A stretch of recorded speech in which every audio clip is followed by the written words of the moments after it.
Hey all, how you going? I have been suffering from anxiety a lot this week and had a little story to tell you out of that today that is going to, it's just unbelievable to be honest. A lot of things happened for it to happen and it put a lot of things in perspective for me.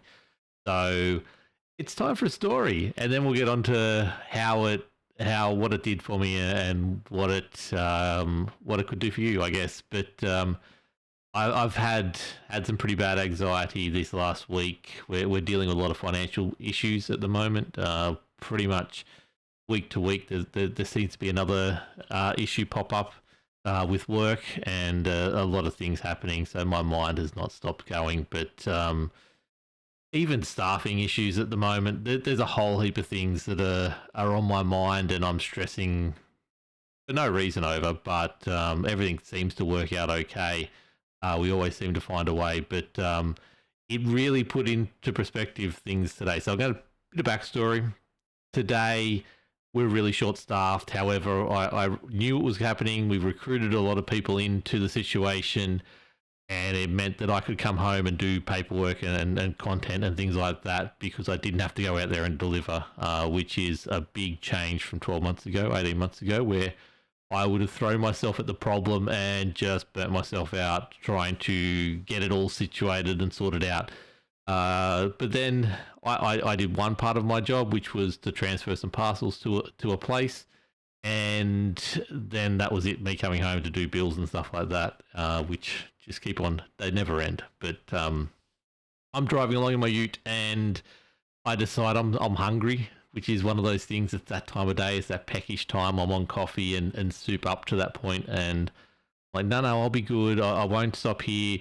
Cash is a problem for the business, not so much profit, but cash, and you know, just spending $100 here on fuel, getting a couple things extra so I can, you know, have my morning tea slash lunch on the drive, which I don't need, but it's something that a trap that I always fall into. But that eats up the cash. Even though I'm putting on a credit card, I've got to pay that cash. I've got to pay that off in the next month. So that eats up the cash. Where I've got a fuel card for my business, which gets me a discount at certain fuel places. It's just not, that fuel stop wasn't near me. So and that's also an invoice that I don't have to pay for a month and a half. So it actually works out after in 2 pay times for me. So it's more beneficial for me to put it on the fuel card than it is to pay my credit card. It just extends that cash flow out until a little bit of a later date.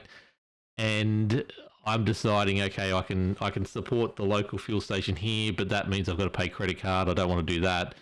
So I'm going to go the back way into where I've got to go. I know the traffic's going to be bad, but it's rainy, it's Sunshine Coast, it's a road work area. And I get to that area and I'm like, no, I can see it's even more congested than I would have hoped. And I turn left and decide to go up over the hill and come in the back way, a different back way into where I've got to go. Get in behind another car, drive along, just thinking about everything, thinking about bills to pay. Hopefully we're going to have enough people for tomorrow. That's the plan. The Ek is on in Brisbane, so things should be quiet, but what if they're not as quiet as I think they're going to be, catch-up time?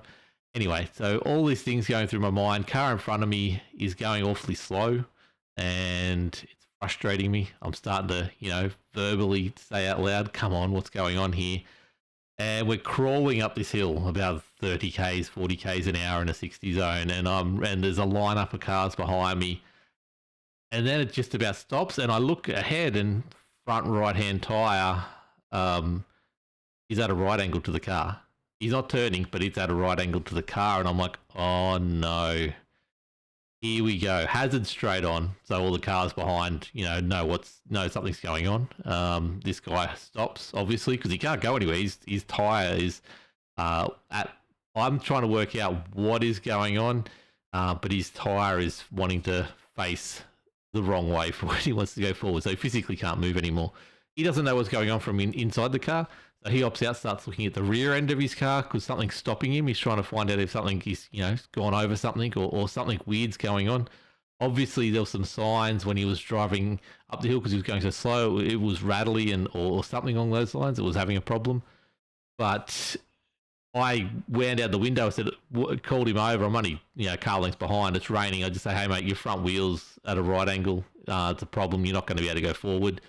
At this stage, he starts looking all puzzled. So I hop out of the car, middle of the traffic, up a hill, cars lined up behind me, walk up, and I'm not a mechanic, okay? I've got no idea. But I'm like, that wheel's not supposed to be facing that way. It's fine when you're looking at it right now because it's popped back into place as he's rolled back.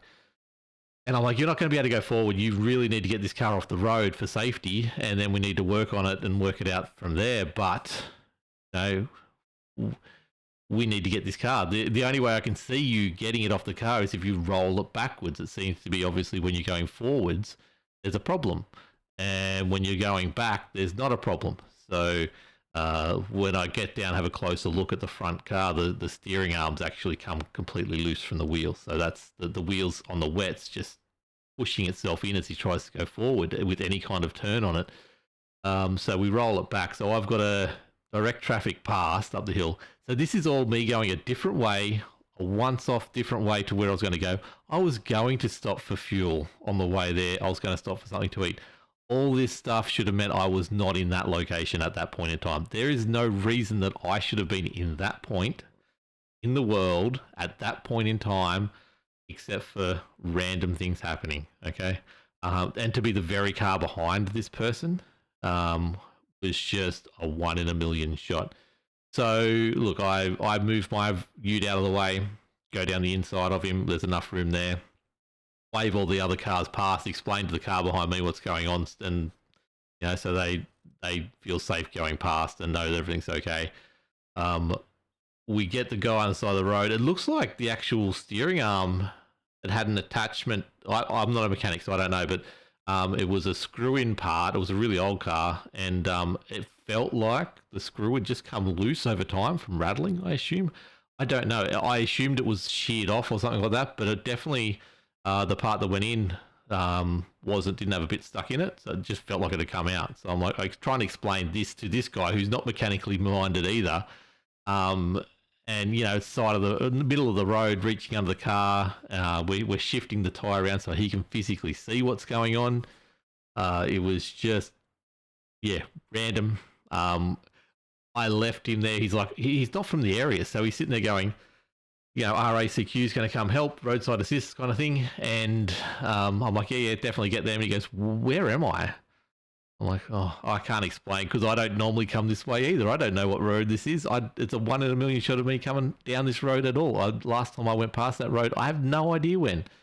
But so I go up and get my phone while he's trying to jot down stuff.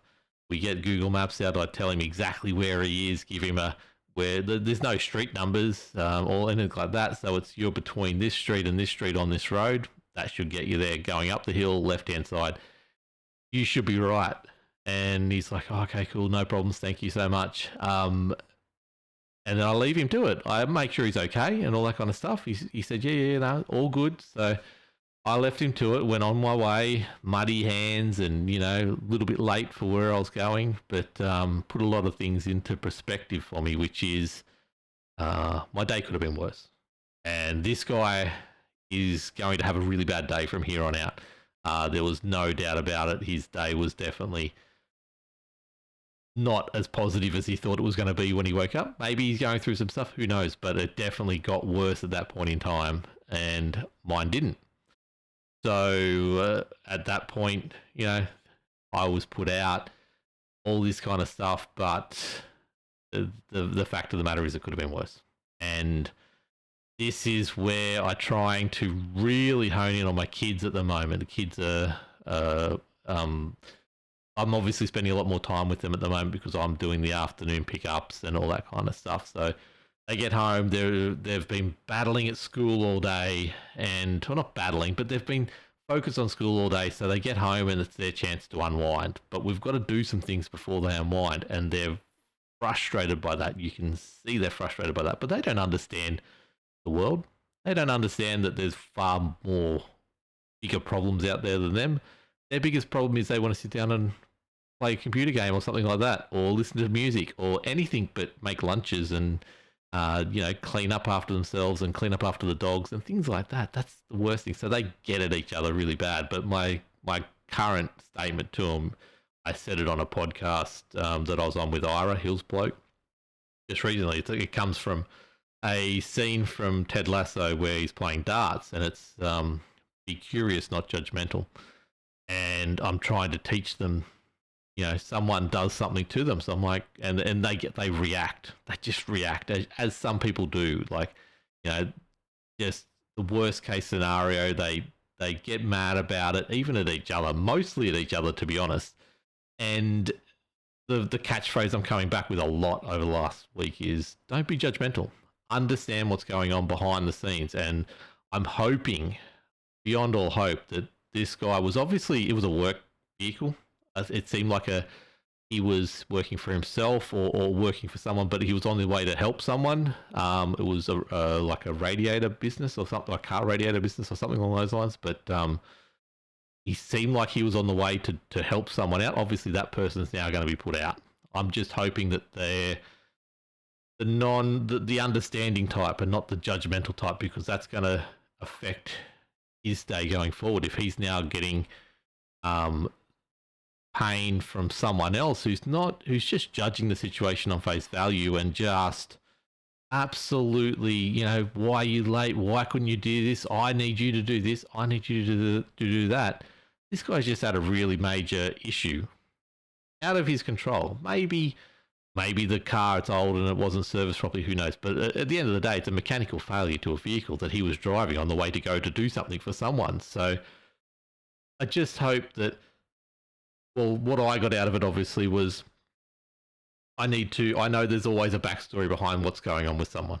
I can't always understand that because people don't obviously want to disclose that kind of stuff, but always go into a situation if you don't know the whole story. You don't know what's happened to that person that day. I don't even know what happened to this person before leading up to that point. He wasn't mad. He wasn't upset. He was just like frustrated, which is fair enough with the situation. But I'm just hoping that doesn't roll into other things today. Now he's going to be late for this and he's going to be late for that.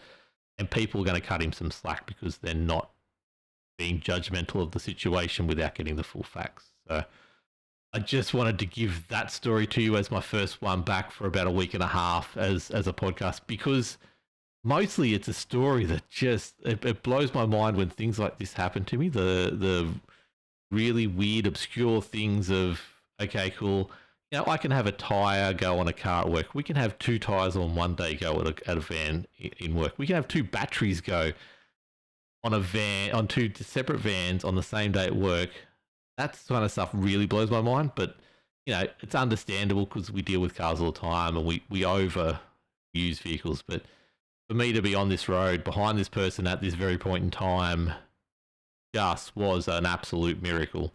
And I'm hoping that I helped this guy out for the day and I didn't make a situation that could have been a lot worse for him. I hope I didn't make it any worse for him. Hopefully helped him out and made it a bit better for him. And it's a step in the right direction for him for the rest of the day. But I just wanted to share the story in particular because it's just nuts when you actually lay it out, how it all came about and what actually happened. It's just phenomenal that all those things can come together. But that's my story for the day. And hopefully there's a bit of anxiety, help that I've had for myself. And that's how I get through the day, because it has been a really tough week and a half for me with other things going on in the background that I don't tell people about. I should tell more people about, but it's one of those things that even this whole content creating thing. But look, it happened. It helped me. Hopefully it helps someone. Maybe it's just a funny story that you can look back on in the future. But hey, thank you for watching. If you're still here at this stage, leave a comment, please. If you haven't already subscribed, I don't know why you're here at this point of the video and you haven't subscribed, but please thumbs up, like, all that kind of stuff. Share it with anyone who you think might need it. The analytics is what's one of those things that's giving me anxiety at the moment. But hey, look, that's nothing compared to what's happening everywhere else in the world with other people at any one point in time. So it's a very small, minor issue. But hey, If you can help out, thank you. If you can't, you're still a legend, and we'll catch you next time. Bye.